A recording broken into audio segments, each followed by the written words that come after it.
Hey everyone, and welcome back to my channel. Today I want to share with you my wrap up for the month of July. This was a very fun reading month for me because I participated in the game night-a-thon that was hosted by Cleo from the channel Bemused Bookworm, which I will link down below one last time. But it was really fun. It definitely motivated me to read some books, and yeah, today we're gonna talk about the books. I'm gonna do like little reviews of them, but before we do that, we will also check in with some stats because I want to reach a 0 TBR at some point, and so we're gonna look at some stats for the way there, basically. So that's what we're gonna do first, and then we're gonna go into the book reviews. So just a quick catch up for the stats. I started the year with 47 books on my TBR, and then I got quite a lot of books at the beginning of the year because it was my birthday. And so since then I've been working on reducing the TBR back down, and we managed that. So a couple of weeks ago we went under the 47 books again, which is great. And the last month was the best month reduction-wise that I had so far this year because I had reduced the TBR pile by 4 books. And so let's talk about what happened this month. In the month of June, we left off with 45 books on the TBR. So let's talk about what happened in July. And the first important number, obviously, for that would be the number of books that I have read. And it has definitely gone up from the last couple of months because in July I managed to finish 8 books, which is quite good because I was reading some very big fantasy books, which you will see in a second. So 8 books finished was quite successful.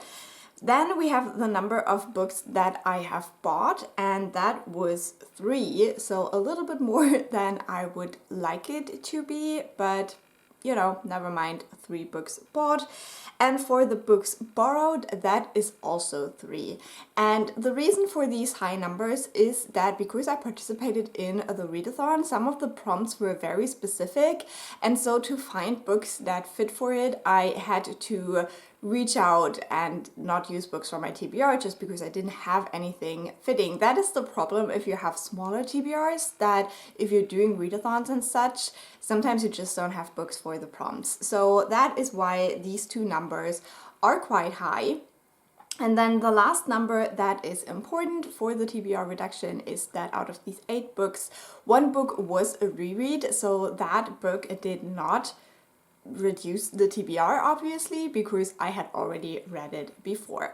So if we take this all together, 8 books read, 3 books bought, 3 books borrowed, and 1 reread, we reduced the TBR by 1 book. And that is not enough. That is nowhere near where I want it to be.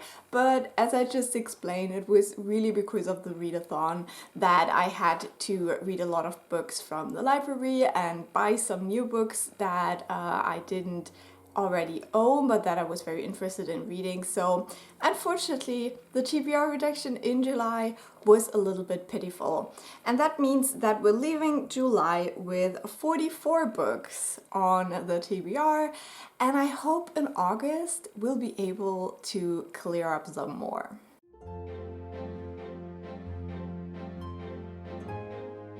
So that's it for the stats. Now let's get into the book reviews. So the first book I finished in July was How to Become the Dark Lord and Die Trying by Django Wexler. This is a new release, and I picked it up because I had to read a book with a villain main character. This is a humorous fantasy book where we're following a young woman who has been sucked out of our world and been thrown into this fantasy world where she breaks up in this pond. There is this old wizard guy. He tells her that her destiny is to save the humans of this fantasy world, and she goes ahead and she goes with him and tries to be that savior, but it has failed time and time and time again. So she has had over 200 tries in over 2,000 years that, you know, she always resets in the pond as soon as she dies. And so she's frustrated. Like, she has tried everything imaginable to defeat the Dark Lord of this world and save the humans. So when she wakes up this time, she thinks, you know what? If I can't defeat the Dark Lord, I will become the Dark Lord. And that is what we're witnessing in this book. So Devi decides to just go out there and join the dark forces and try to become the Dark Lord herself. This book is also sapphic. I would say Devi is pansexual.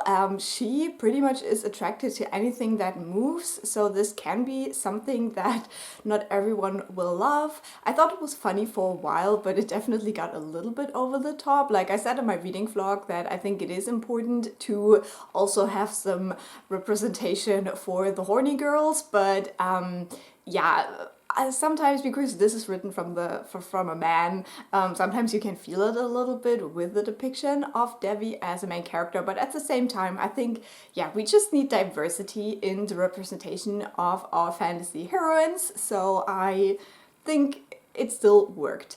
And I think why this book worked for me is because even though it has a very humorous, snarky, sarcastic, cynical tone, it still didn't lack depth, because we definitely get to points where Devi has to reflect on what she's doing. Like at the beginning, she's like, you know, fuck this, like fuck everything, I'm just gonna do whatever I want now. But then she realizes that maybe things do have consequences, because she resets every time. She thinks that the world resets with her, so that her actions don't really have consequences. But she comes to question that along the way a little bit more with what is happening, and things are definitely weighing on her more. And even though she tries to be so flippant, she can't really escape all of the responsibility, I guess. So I think it did have a good balance. It's definitely a humorous book, but it did have some of these like deeper moments, and it actually had quite a sad moment as well towards the end of the book, where, yeah, I don't want to spoil it, but like something happens and you feel this like not just grief about something horrible that happened, but just the desperation of our main character in that moment. And so, yeah, I really, really enjoyed it. I definitely want to read the sequel when it comes out. I hope it comes out soon, like next year, hopefully. So I still have all the memories and can jump straight in. So I gave this book 4 stars. Then the next book I finished was just a very quick and easy read, and that is Gallant by V. Schwab.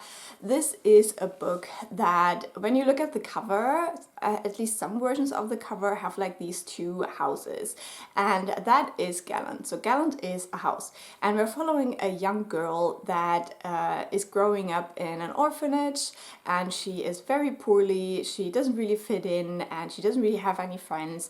And then one day she receives the letter that her uncle has found her and wants her to come home to Gallant. But she does have this diary from her mother, and there is like this final sentence in the diary that basically says, as long as you stay away from Gallant, you will be fine. And so it is sinister. We do expect that things will happen when she goes to live in Gallant. It has this like Crimson Peak feel of like, you know, beware of Crimson Peak, yeah, definitely for a younger audience. I did enjoy it. I think it was quite a easy and fun read. It takes a little bit before she actually gets to Gallant, so I think that part was maybe a little bit too long, but I did kind of like what happened there. The way it was a little bit spooky, but not too much, so if you don't like really, really creepy things, I think you will be completely fine with this. Just has these like spookier vibes. And I did like the writing. I think the imagery really came to life with the writing. So in the end, I gave this one 3.5 stars and I quite enjoyed it. Next up, we have the first big fantasy book that I have read in July, and that was Poison Song, the third and final book in the Winnowing Flame trilogy by Jenn Williams. This trilogy is just so good. I have a whole reading vlog where I talk in depth about the whole thing, so if you're interested in all of my thoughts, definitely go there. I do have spoiler-free parts and spoiler parts, so even if you haven't read the series yet, you can watch a lot of the video and just use chapters to jump over the spoilers. This series is just great. I have described it so many times now because I talked about it in so many videos this year, but basically in this world we have two races of people. We have humans and we have Aborans, and Aborans are basically a mix of vampires and elves. They have very long lives, but they had this like tree god and they drank the sap of the tree god, and that gave them abilities and health and life. And then after an attack of an alien force called the Djèlí, the tree god dies, and so now the Aborans have to find a replacement for that sap, and they find out they can use human blood. But then they all get very sick because they killed very many humans and drank their blood, and this sickness called the Crimson Flux starts to kill off the Aborans.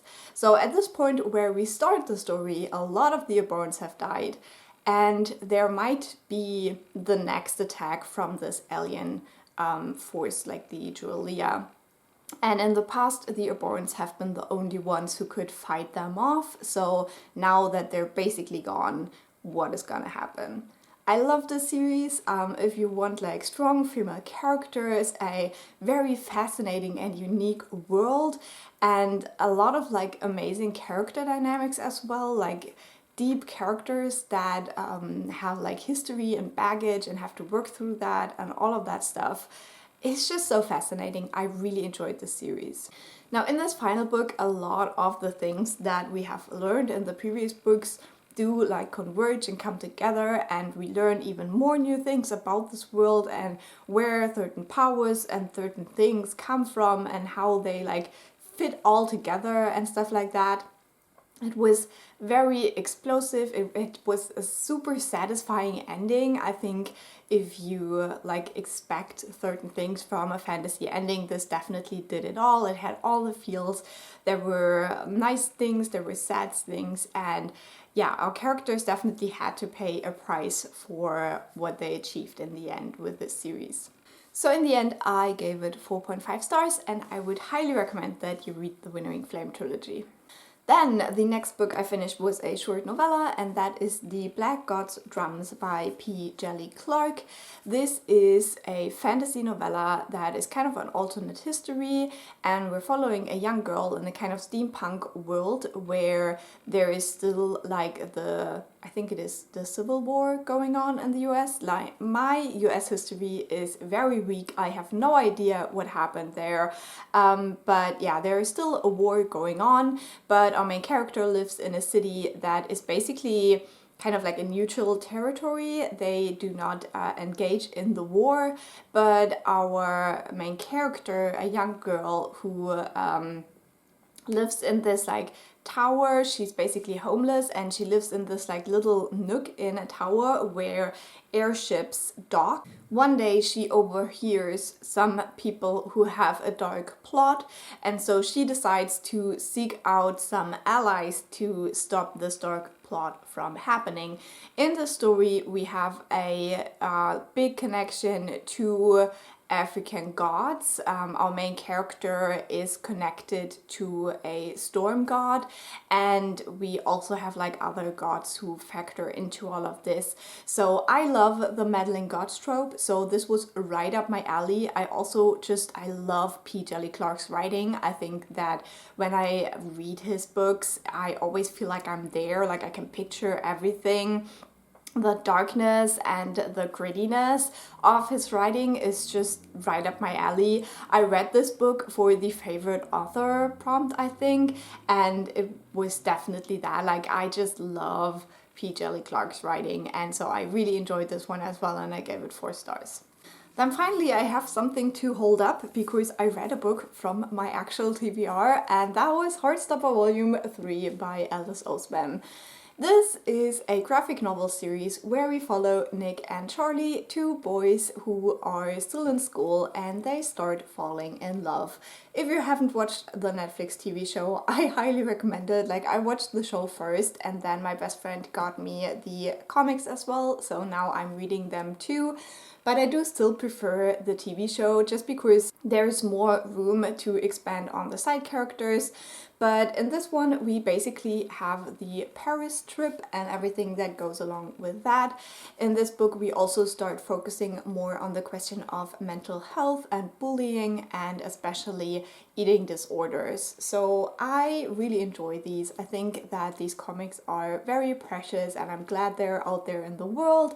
I do love the relationship of Nick and Charlie and I love all of their friends, so I gave it 4 stars. Then next I read a book that I had been eyeing for a very long time, so I finally got around to reading it, and that was Matrix by Groff. Now this book I think might be a little bit underrated. I haven't really heard a lot of people talk about it, at least in the circles of booktube that I see. And this book is basically like a historical fiction. We are in the 12th century and following a young woman who is a royal bastard, and she is sent to this monastery to be a nun but also to lead the monastery. When she gets there, she is very dissatisfied. She really doesn't want to be a nun, so she tries to kind of fight her way back into the royal court, but when she realizes that she doesn't really have a chance to go back, she fully embraces the monastery and she decides to make it the best place in the kingdom, basically. So she really takes the reign and protects her nuns and just builds this place up. This is very sapphic as well, and I just really enjoyed this book. It is not like a traditional historical fiction, and I think that is what a lot of people dislike about it, but I personally really enjoyed it. It was like a breath of fresh air, is that what you say? Whatever.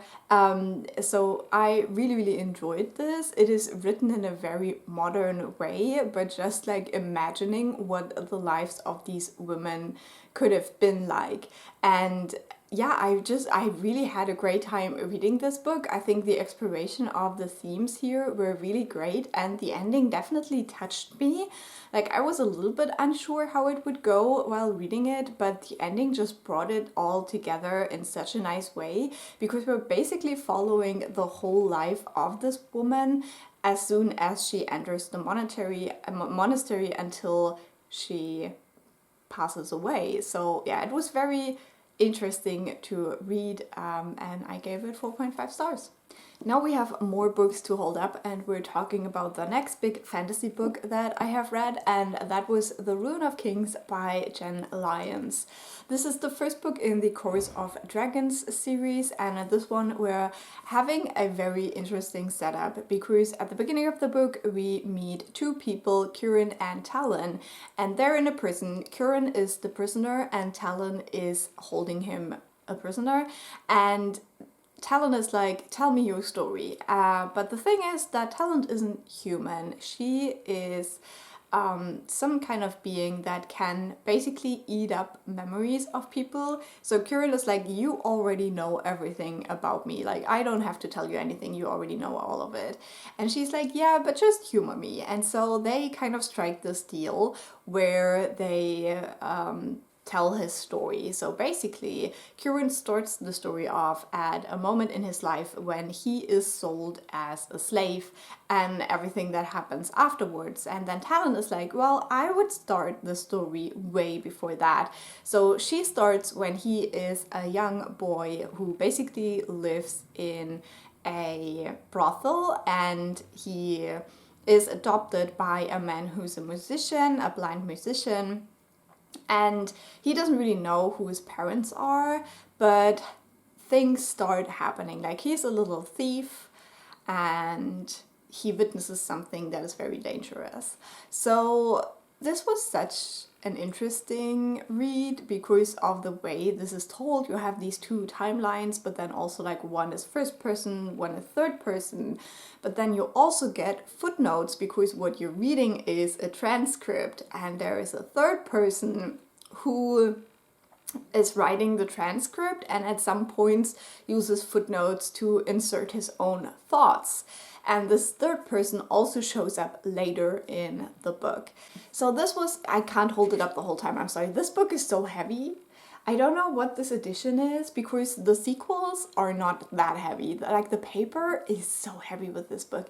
But no matter what, this book was very interesting. It was definitely a unique reading experience, but because of the way the magic is in this world, it also is very confusing. Like there's a lot of people who do not stay in their own bodies. There's people who do not want to stay dead. And so it gets very overwhelming to like hold all of these threads. And because these people who talk about this already know all of these people, you sometimes just don't get enough information, I think, to really grasp what is going on in this world. Like it is definitely a very dense read, and it took me quite a while to finish this first book. Because of that, and because I felt like there were just too many open questions that I still had about the world and about the magic and about some of these characters, that I felt like this first book it didn't set up the world in a way that I wanted it to. I gave it 4 stars, but I'm definitely very intrigued to continue on with book 2 as well. And I just want to say that Talon is my favorite character. I love her so much. She's like so badass and like not a good person at all, but I loved reading about her. And now we have finally come to the last book I want to talk about, and we can keep this one short because it was my reread, and that was The Little Prince by Antoine de Saint-Exupéry. This is a French little children's book that was written in the 40s, and because of that, you could argue that maybe this is not the best book to give to children nowadays. I can't be the judge of that. I have read it as an adult and reread it as an adult, and as that, I really enjoy this book. In this one, we are following a pilot who has a crash landing in a desert, and he's trying to fix up his plane to get out of there when he one day meets the little prince, who is just like this little figure, like looks like a boy but is not a boy, and they start talking to each other, and the little prince is basically telling him that he's from this very little planet where he has this rose and he left it to go explore the world. And yeah, he talks about all of these like different planets he's been on, the different people he's met, and through that we kind of explore all of the things that like grown-up people can be very obsessed with, that from the perspective of children is just very ridiculous, like money and power and success, how like we worship these like very weird concepts that are like not true to humanity, basically. So that is what this book explores. You've probably heard the quote that, I don't know the exact English quote, but that is basically like, you can't see the important things with your eyes, you can only see them with your heart. So that is the message of this book. There is a little part in this book that features a fox, and that is like my favorite part. I think that is the best part of this whole book, and I love it, and I gave it 4.5 stars on reread. So you may think, well, that was only 2 big fantasy books. I was reading a third very big fantasy book, and that was Ship of Destiny. I did not finish it in time for the July wrap-up, so I'll talk about that in August. But that would be all that I have finished in July. I would love to hear what your favorite read of July was. Definitely let me know in the comments. Also leave a like if you liked this video. It really helps me out, and I just feel joy if you do. So yeah, thank you very much for watching, and I'll talk to you soon. Bye!